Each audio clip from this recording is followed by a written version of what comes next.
you. Oh, Well, thank you for meeting with me for my project. no problem. It's my pleasure.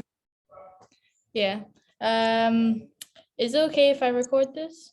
Or do Oh, you... go ahead. No, no, no. Go ahead. Okay, Whatever. that's good. I was thinking that you wouldn't. So I'll just ask the first question. Before we do that, do you like have any questions about mental health? Like, have you been through mental health issues during your time as an athlete? No, none that I've known. I mean, everything I've seen, my life, my childhood is different too. So certain things that people would um battle with, I didn't. So I can't say I did at all in terms of what I see other people are going through with that, see Mm, things as challenges and then I, you know, try to either overcome it or find another way or, I never back down from anything that come at. So it's some of the issues that some people face, but I just handle it differently. So, yeah. say, Okay. I'll just ask the first question. okay. Um, what have what are kinds of challenges have you faced as an athlete during your times? Um, well, one of the main things that I think is always the hardest is injuries, because most of the times, you know, it's one of those things that you feel guilty sitting on the bench if you're injured and can't be there for your team, or if it's professionally and the team's depending on you, you feel at low like, man, they need me and I can't be there. So you get a little hard on yourself. So injuries affect a lot of athletes, I would think. The other things also is you struggle with, say for instance, in the WNBA, the season when you start, everybody coming in trying to get a spot. It's so hard because, there's only a few spots and, trying to get in. And I've watched other people cry. I've never cried. I've watched athletes like nervous and I never get nervous. I don't know, but the thing is to watch as athletes try to take out sometime each other instead of, because they're so desperate for a spot. But apart from that, yeah, the main thing I ever had was that I realized I couldn't control the coaches because the first it would bother you sometimes. I need to play, I should be playing, they're having this person play over me. And some of it, it's hard. I had a coach that was doing it to hurt me. It was because of my talent is, and she apologized later, but I wasn't think she was a minute too late. And I think that's wrong. You shouldn't do that. But I realized what I don't have control of, I won't let it control me, in a way. So yeah, it's mostly injuries that I would say that affected me. Um, what support did your teammates or you get when you had these injuries? I had a lot of support. I'm thankful for that. I've always had some good teammates, and they, the best thing they could do for me is play well, so I don't feel guilty if we're losing. But yeah, so I've always had good support from teammates. You're always going to have, when you're on a team, there are some teammates that you're not as close to that here. But overall, I got along with almost all of my teammates, so they were very supportive. Yeah. Okay. Uh, what strategies do you use for like overcoming the injuries? Okay, so first mentally, I always tell myself that, I visualize where I need to be. And so if I put myself that I need to heal or whatever I need, then I said, what are the steps I need to take to get to here? So Mm, I'm always a trainer. I'm doing everything they say. I'm doing extra. So first I know that I have to take care of the injury. If they said you need 3 months or you need to do this, I make sure I'm doing everything, eating what I need to, getting the treatments, whatever I need to get back to where I need to be. And that helps a lot. I'm focusing on the injury itself and how to heal and focusing on where I need to be. And that's, you always have to set a goal. I need to get here. This is what I need to get here. This is what I'm going to do. Um, so what strategies would you recommend to young athletes, like for young basketball players? What I would say is that you have to decide, tell yourself, um, well, you have to feed your mind a lot of positivity. You see, you can't dwell on the negative. Most time when something happens, we dwell on the negative. Like if you get injured, we start thinking about the injury and then gosh, start getting sad and we start feeling sorry for ourselves and all of it. You just have a few minutes to do that. Now, nobody say you can't, but don't dwell on it, right? So if you get injured now and you know it's a championship or something coming up and it's like, man, I won't be able to play, well, instead of feeding into that, just say, okay, what else can I do to help my teammates and help my team? So now I'm going to be a big cheerleader. That's what I did. When I was injured, I start cheering on my teammates now because I can't play. So I'm giving in another way, so you can't get in yourself now and then take that even away because you're so depressed. So whatever it is that is your challenge, it could be injuries, whatever it is, a lot of times, sometimes outside forces, you have to say, listen, I got to step out of myself a little. It can't be all about, even though this injury is my injury, but I'm a part of a team. So how else can I support my team? Okay, and that will help you too, because you're going to feel like you're contributing something, right?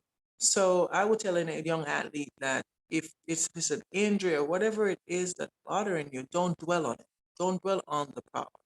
Dwell on the solution. What am I going to do? And then step past that too and said, okay, in a positive mindset, try to think positive about, so this happened, but it's not the end. And even if it's a life-ending injury, like, not in terms of sport ending, you know, you have to say, okay, what else can I do? This is gone, right? You're gonna feel sad about it, but don't dwell on it. Just say, what else can I do now to help the team? How can I contribute? Maybe I can, help a teammate who's down, or say, give them some good words, positive words, cheer them on, and stuff like that. That's what I would recommend. Mm. Yes, that is very good. That's very nice. Um, what would you say is the most common like injuries that you would see on court? Ankle, Mm. ankle, the sprain or ankle roll, and knees. That's mostly in basketball because a lot of time you're jumping and you come down on somebody's foot. My worst one were knees, um, and ankle, but knees. From when I was in college, I have two back-to-back ACL. And when the WNBA was starting, I had an ACL and then another in my same knee, and it was like the WNBA starting this year, and wow, I didn't get to play, and they're not going to see me.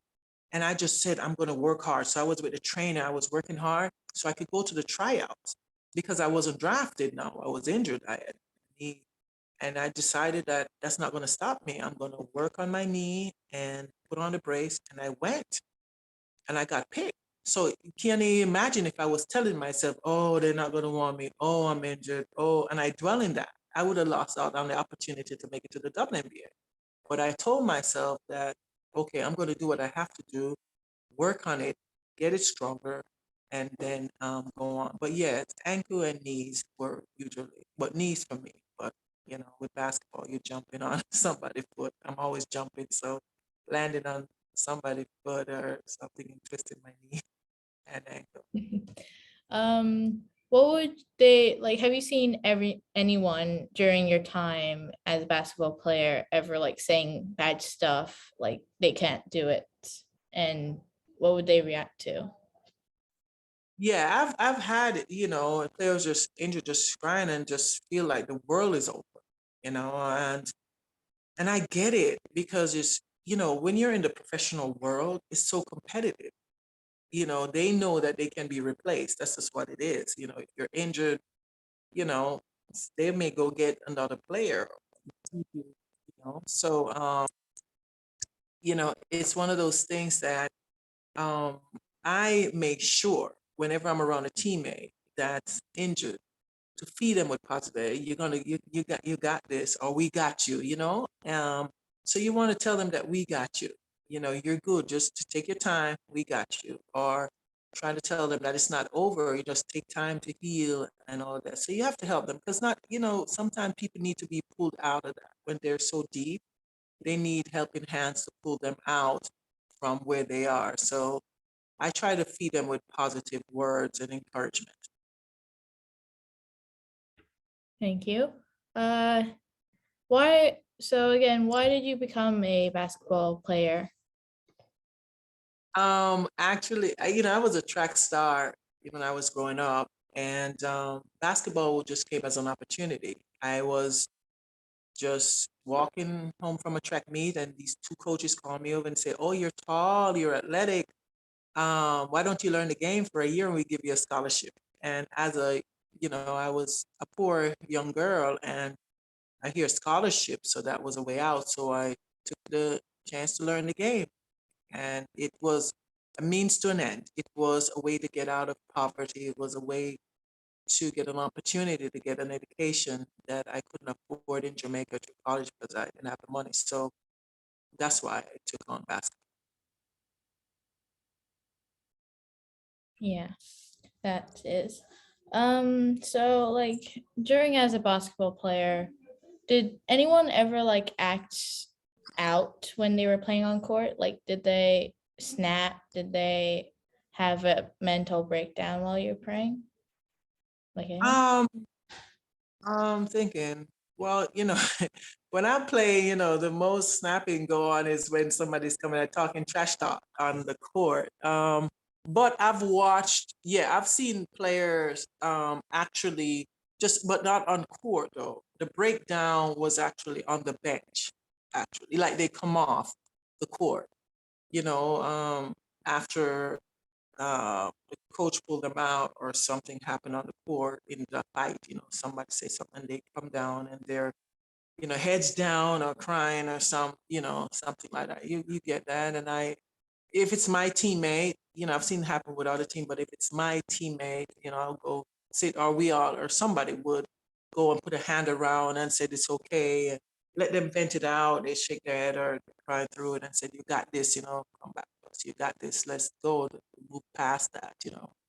Um, so yes, I've seen it. It's a tough, especially in the professional world. It's tough because you're playing at the highest level, and the expectation is high, and again you can be replaced. So every move they make, they're thinking, if I don't do well, then I can be replaced. They'll trade me or something will come in. So you'll find that it's a very difficult.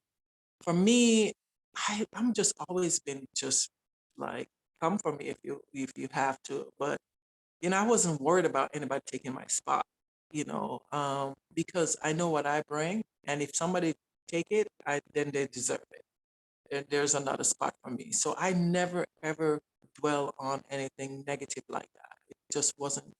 I just didn't like. I don't like those negative thoughts at all. It would hold me back, and I didn't want to be held back. Yes. I also play basketball sometimes and I don't like that feeling too. Well, I think that's all my questions for today. And I want to thank you again for coming. And I hope I'm not wasting your time. So Oh, never, never. Of course not. It's my pleasure. My pleasure. Anytime you need me, just set it up with your dad, and I'll be here if you have any more mm, questions. Okay. thank you very much. I really appreciate it. Okay, and best of luck in what you're doing. All Thank right. you. And you did a good job. Good job with the questions. Good job. Thank you. All right. Take care. Take care. Bye. Bye.